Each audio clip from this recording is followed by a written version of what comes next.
disposto assim, amém? Então está íntegro. Vamos orar pela vida do pastor, vamos ficar de pé. Levante a sua mão para cá. Pai, nós queremos nessa noite apresentar a vida do pastor Jerônimo.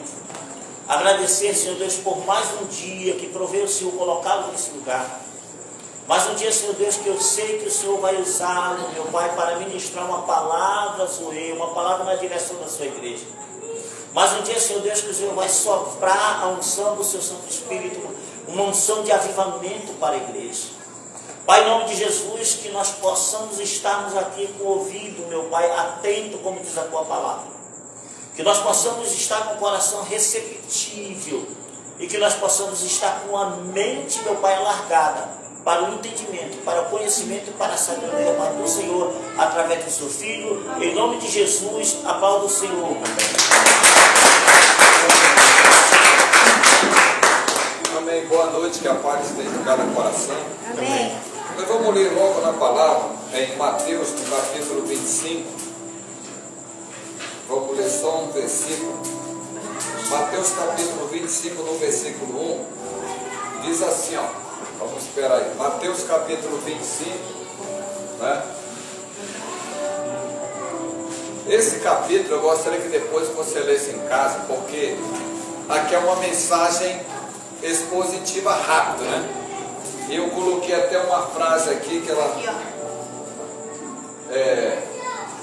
essa frase aqui é o que eu considero para mim, porque nós estamos numa campanha de oração e hoje para mim nós estamos na oitava noite. E eu coloquei essa frase aí: eu sou fruto de oração. Alguém orou por mim e com certeza tem alguém orando por você também. Então, problemas todo mundo vai ter, todo mundo vai passar pela prova. Então, esse capítulo 25, eu costumo dizer que eu coloquei como tema aí o encontro com o mundo. Porque Jesus preparou a igreja e Jesus disse lá em João no capítulo 17, que é a oração sacerdotal: Pai, eu peço por eles, não que os tire do mundo, mas que os livre do mal. Viu? Então hoje eu tenho aqui só a metade da minha vista, contei até para o nosso irmão aqui, né? Quando a gente ia lá no carro dele naquele dia. E eu disse isso aqui: eu perdi a metade do meu olho, mas o importante é que eu estou vivo para a glória de Deus. E Deus, muitas coisas que aconteceram, hoje, né, a máquina lá queimou. Aí lá em casa, eu e a minha esposa, um ajuda o outro. Então, você pensa que eu deixei a minha roupa lá para lavar na outra semana? Não, tive que lavar mesmo, tá entendendo? Então, muita gente, às vezes, eu preparei toda a minha roupa, eu já tinha falado desde sexta-feira, pero olha, ou prepara a roupa que eu vou social. Mas como lá na hora o ferro queimou, aí eu digo: você pensa que eu, tá entendendo? E agora, tu vai para a igreja? Eu digo: tem importância que eu estou com uma roupa aqui, ó. Eu digo porque muitas vezes tem gente que faz a mesma coisa que eu, deixa para fazer em cima da hora, aí o inimigo ataca, queima a roupa, tá entendendo? Eu já cheguei a cair dentro de um culto desse de Santa Ceia. Eu costumo dizer, toda vez que é Santa Ceia, pode anotar aí, você está, muita gente poderia estar aqui, mas o inimigo conseguiu segurar a pessoa. Eu já caí dentro de um buraco que eu afundei até aqui, ó, na hora que eu ia passando na ceia.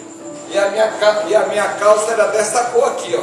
Era a cor do barro, como eu digo. Aí a minha mulher dizia: e agora? Tu é que vai pregar na igreja? Aí eu olhei do outro lado da rua, o homem com uma mangueira. Eu disse assim: aquele homem ele vai me dar um banho e vou tirar o barro. E eu vou com a minha calça, que era quase da cor do barro. Você pensa que eu voltei? Eu consegui, o cara riu de mim que eu lavei ali na frente dele o barro, consegui tirar.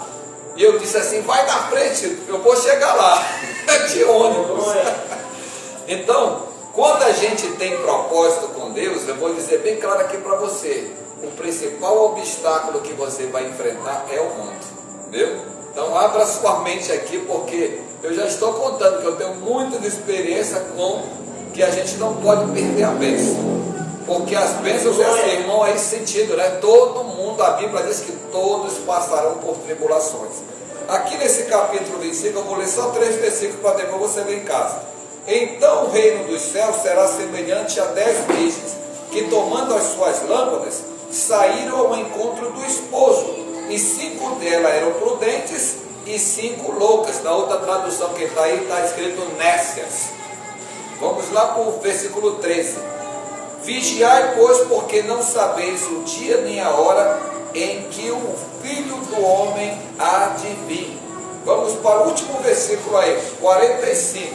Então lhe responderá dizendo: em verdade vos digo, que quando a um desses pequenos o não fizeste a mim.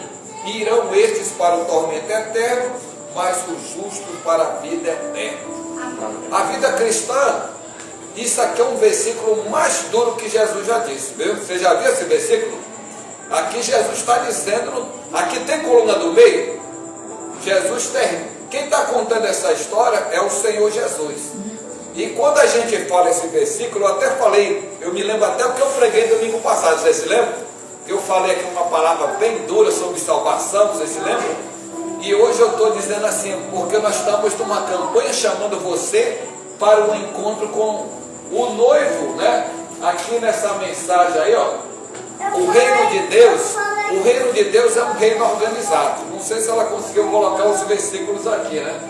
Eu coloquei aqui na mensagem, eu coloquei 5 versículos sobrenaturais. O primeiro, esse capítulo todinho, ele cita esse texto para a gente pensar.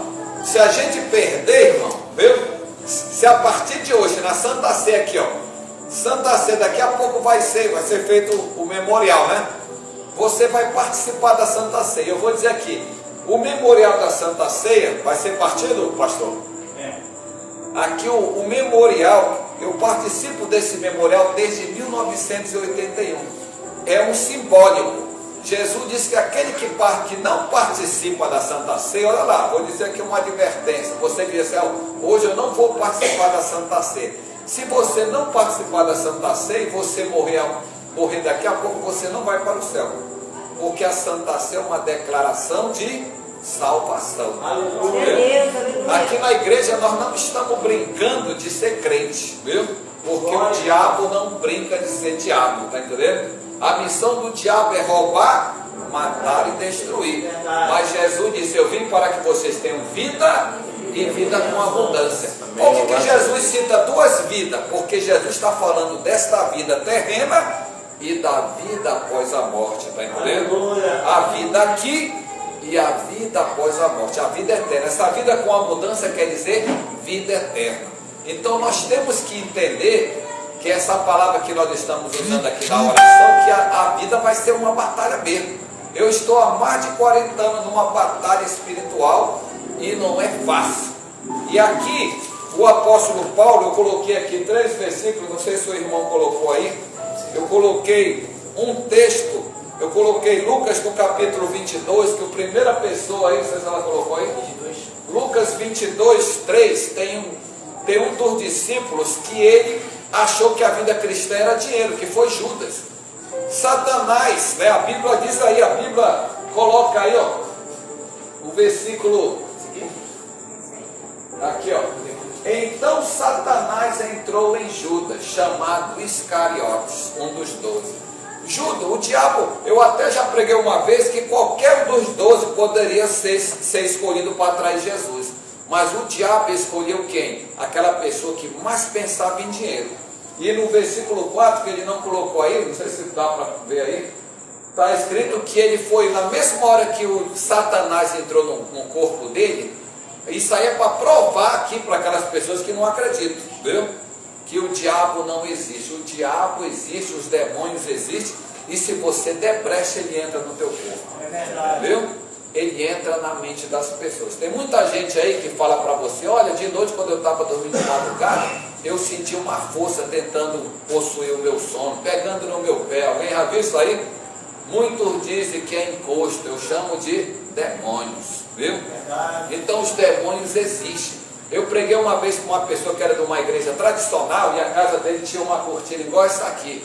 E a mulher dele, ele era da igreja, e ele estava adulterando, e a mulher dele não ia para a igreja. Só ele que ia para a igreja, mas ele ia somente para a igreja. 9 anos de uma igreja tradicional, e na hora a mulher dele tinha uma dor no estômago. Aí na hora que eu disse: olha, sabia que a sua esposa tem? Ela tem um espírito mau, um demônio. Isso é doido, eu sou 9 anos, eu oro pela minha mulher. Aí eu disse assim, olha lá, eu disse, olha, demônio, te manifesta aí no corpo dessa mulher aí. Eu digo assim, para dizer que é o demônio vai contar um segredo que só você sabe. Eu disse, demônio, conte aqui da vida dele uma coisa que só ele sabe. Ele foi, aí o demônio falou, ele ontem foi para um motel com uma mulher, ele está traindo ela. Aí eu disse, é verdade, irmão? Aí ele disse, é verdade, eu estou traindo minha mulher. Viu? O demônio disse até o motel, viu? Eu digo, eu não estou aqui para a pessoa dizer que a gente estava, né, usando. O demônio, qual foi o motel que ele foi? O demônio contou até o motel. Ele foi no motel, disse que foi meio dia, pediu saída do chefe dele, para se encontrar com a amante e foi no motel hora tal. Eu digo, é verdade, irmão? Mas você não é crente? Aí eu, está entendendo? Fiz só para, digo, olha, o diabo está falando pela boca dessa mulher aí. Agora, a igreja dele não acredita no diabo, viu? Tem igreja aí que já sabe, tem igreja que não acredita, né? Aí eu disse assim, olha, eu vou expulsar o demônio que está no corpo da tua mulher, você está vendo essa cortina igual essa aqui, ó. Eu digo, o demônio vai sair do corpo da tua esposa e vai passar, você vai passar, demônio, vai sair do corpo dela e vai passar nessa cortina aí. Quando eu digo, sai demônio, passa pela cortina para ele saber que é um demônio. Aí o demônio passou, chega a cortina, veio isso aqui, ó. Então isso aqui é para provar que muitas casas, muitas coisas que acontecem lá na sua casa, muitas vezes é o demônio. O demônio pode atacar um eletrodoméstico? Pode.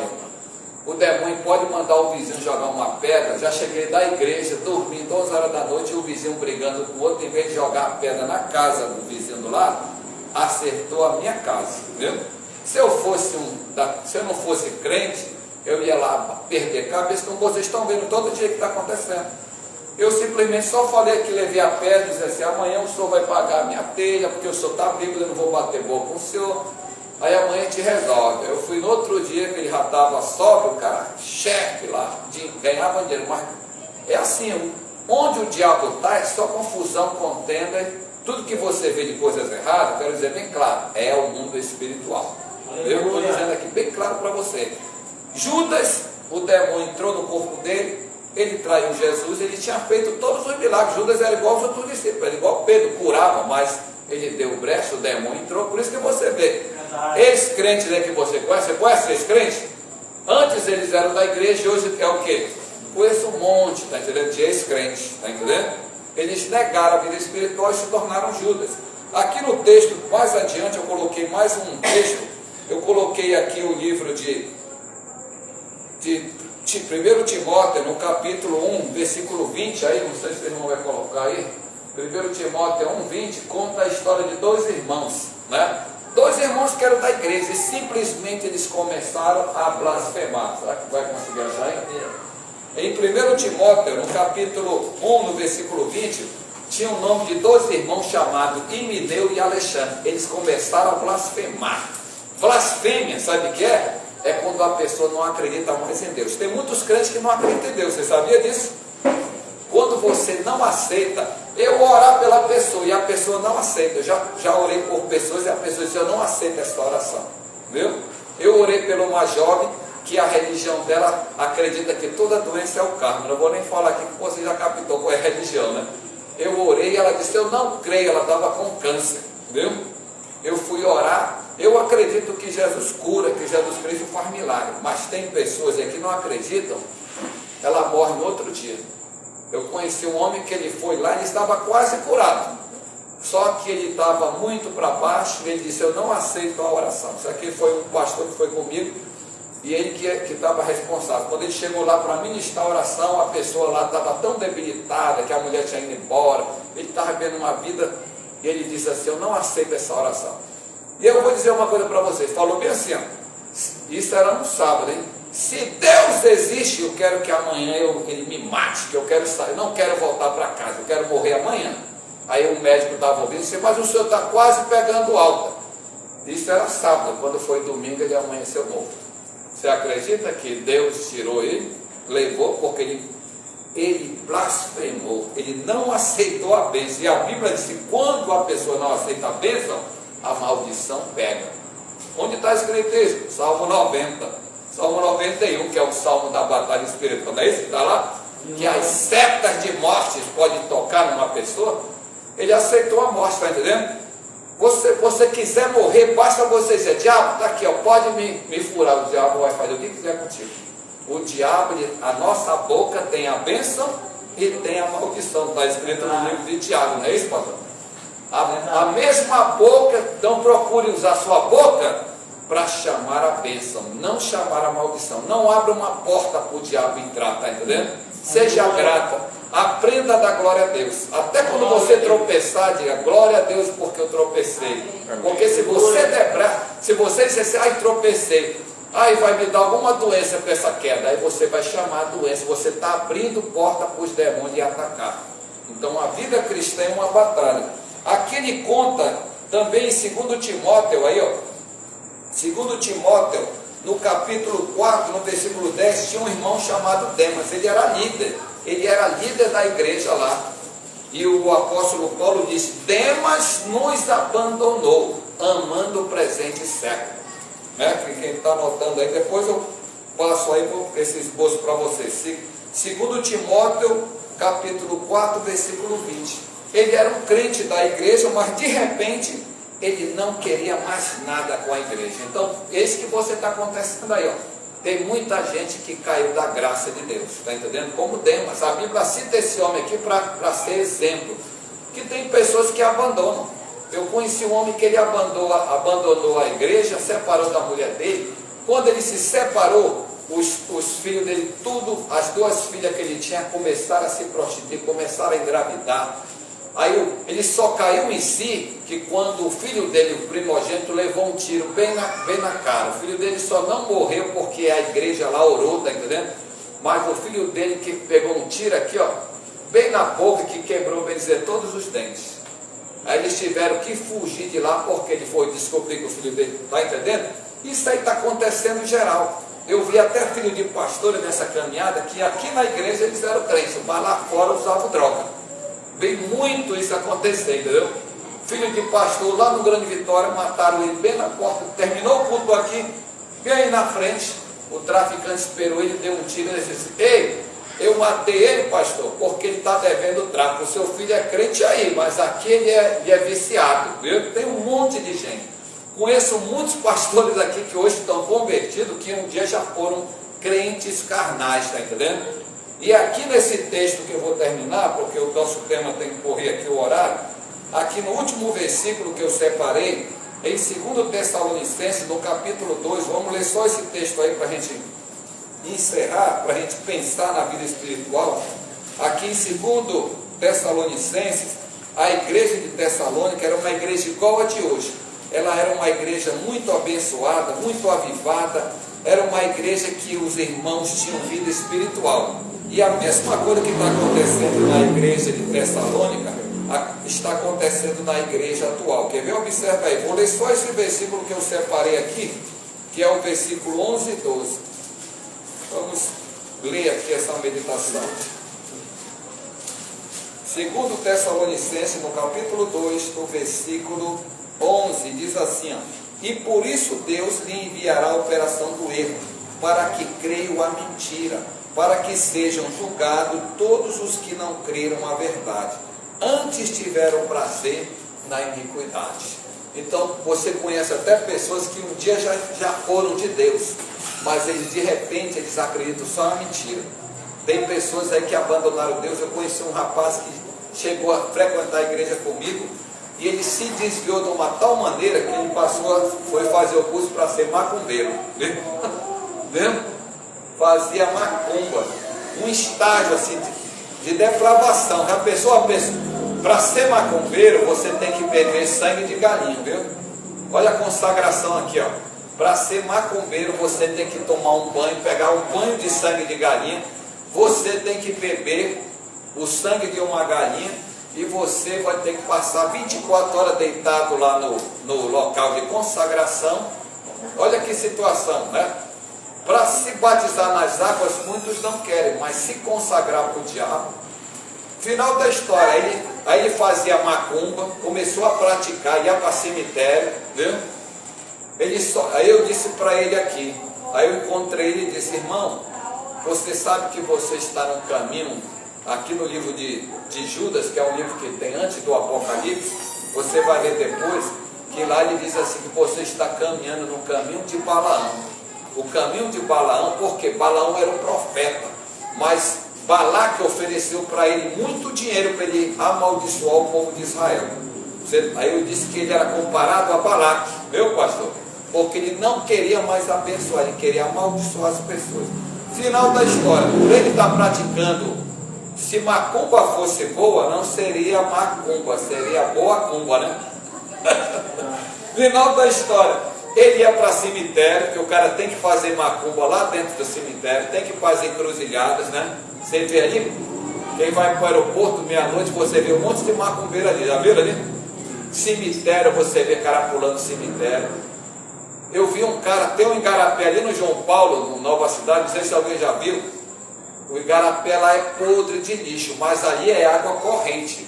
Os macumbeiros pulam lá de 10 a 1 hora da madrugada, naquele igarapé sujo, para botar um barquinho com o nome das pessoas, tá entendendo? Aí eu passava lá, eu preguei lá quase 4 meses numa igreja lá, e eu via dia de sexta-feira, tá entendendo? Da imundícia, a pessoa, você é obrigado a se jogar no igarapé cheio de lama, poderia até um jacarezinho ali morder ele, tá entendendo? E eu vi ali o sacrifício, em que ponto as pessoas, tá entendendo? Em que ponto o sacrifício que as pessoas fazem para fazer maldade? Ele está ali orando pelas pessoas? Não. Ele está ali fazendo bruxaria. Eles estão fazendo o mesmo trabalho de Balaão. Balaão foi morto na batalha porque ele achou que Deus estava com ele e Deus não estava mais com ele. Então aconteceu a mesma coisa que esse rapaz. Ele acabou levando um tiro, foi quando ele deixou de ser macumbeiro, tá entendendo? Eu conheci um macumbeiro que eu já orei por 2 macumbeiros já em estado de AIDS, que devido à vida que eles tinham, a pessoa acha que a vida errada é que é o certo, você está entendendo? Por isso que eu estou colocando aqui esse versículo para você entender que o apóstolo Paulo não está mentindo quando ele diz assim, que muitos vão, olha lá, vou repetir mais uma vez o versículo 11, por isso Deus lhe enviará a operação do erro, para que creiam na mentira, está entendendo? Você conhece pessoas que só acreditam em coisas erradas? Está entendendo? Eu coloquei uma imagem ontem de um cigarro. O cigarro é uma das coisas mais nojentas que tem. Eu dou aula para adolescentes e eu digo assim, você sabe qual é o gosto do cigarro? Alguém que já fumou aqui pode dizer qual é o gosto do cigarro? Quando eu tinha 11 anos eu experimentei 5 cigarros, viu? Para saber que gosto tinha. Aí eu conto para os adolescentes, eu digo, sabe o que é o gosto do cigarro para mim? É o gosto da bosta, né?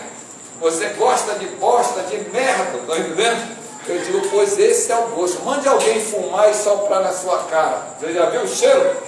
Agora mande a pessoa, né? Eu conto essa história para você entender. Foi a minha visão que eu tinha quando eu tinha 11 anos, eu fumei 5 cigarros para saber o que é aquilo, se aquele negócio de fumaça, se alguém já fumou aqui. Por quê? Quando a pessoa não acredita na verdade, ele acredita na mentira. Não é verdade? As pessoas acham bonito, né? Se Deus quisesse que o homem fumasse, Deus faria aqui uma chaminé. Está aqui, ó, na nossa cabeça, né? Mas a pessoa, quando joga pelo nariz, ela vai pegar câncer no nariz, está entendendo? Eu tenho aqui uma imagem que eu não posso nem mostrar aqui, mas eu coloco aí no meu grupo a imagem, o que o cigarro dá cegueira, cigarro dá câncer no nariz, cigarro dá câncer na garganta. Muitas e muitas doenças, quando você vê uma pessoa aí já com câncer de estômago, de tantas doenças, eu digo, você aceita, mas é aquilo, é o erro. Muitas pessoas preferem o erro, né? A minha cunhada eu evangelizei, eu preguei, até o pastor aí, ela tinha um vício do cigarro, ela veio para a igreja, aceitou Jesus, e ela teve, a pessoa que fuma, o pulmão já é bem fraquinho, qualquer coisinha a pessoa pode ter um ataque cardíaco. Ela teve um ataque cardíaco, estava lá naquela clínica do coração que tinha na Boulevard, o médico diz, olha, a senhora vai ter que ficar uma semana recuperando aqui, porque seu coração está bem fraquinho. O que ela fez? O médico virou de costas, ela pulou o muro aqui, ela foi fumar um cigarro. Quando ela fumou o cigarro, ela teve um entapamento, ela morreu. Morreu com o cigarro aqui escondido, de trás da clínica. Isso aí é para você ver que o erro, tá entendendo? A gente, por mais que a pessoa fale, por mais que o médico fale, tem pessoas que vão morrer dessa maneira. Eles não acreditam que eles vão morrer. O Espírito, por isso que nós colocamos esse versículo aqui.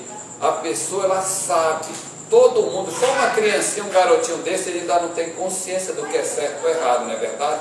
Mas qualquer adulto aqui já sabe. Por isso que nós temos, por isso é que o Evangelho está sendo pregado, para trabalhar na sua mente que você tem que tomar uma posição. Você quer ficar do lado da mentira ou quer ficar do lado da verdade?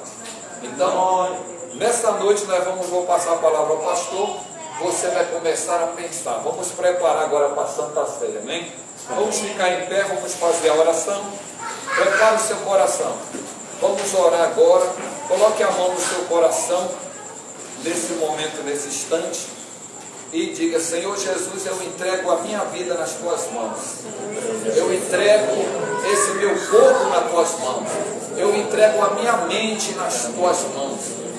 Eu te peço perdão pelos meus pecados que eu cometi por palavras, por gesto, por atitude, pecados que atrapalharam a minha vida, que eu poderia ser próspero agora, estar bem, mas muitas vezes os meus erros é que me atrapalharam, porque o pecado ele causa uma parede de separação, mas o sangue de Jesus nos purifica de todo pecado. E por isso nós oramos, Senhor, por todos que estão nessa noite nesse lugar. Confirma a tua bênção agora no que nós vamos fazer, que é o memorial, que é a Santa Ceia do Senhor. Que nós possamos ceiar e estar na tua presença, Senhor, diante do teu altar. Confirma esta noite, confirma tudo aquilo que estamos fazendo. Abençoa a vida de cada homem e de cada mulher que está nessa noite nesse lugar. Que seja uma bênção para cada lar, para cada família. Confirma a tua bênção no meio do teu servo, da tua serva, porque a comunhão que ele vai produzir agora vai gerar bênçãos e mais bênçãos em todas as áreas das suas vidas. Eu declaro esta noite, nesta hora, a oração da fé no poder do nome de nosso Senhor e Salvador Jesus Cristo. Amém. Glória a Deus. Vou passar a palavra ao pastor Camilo. Glória a Deus. Podemos assentar. Glória a Deus.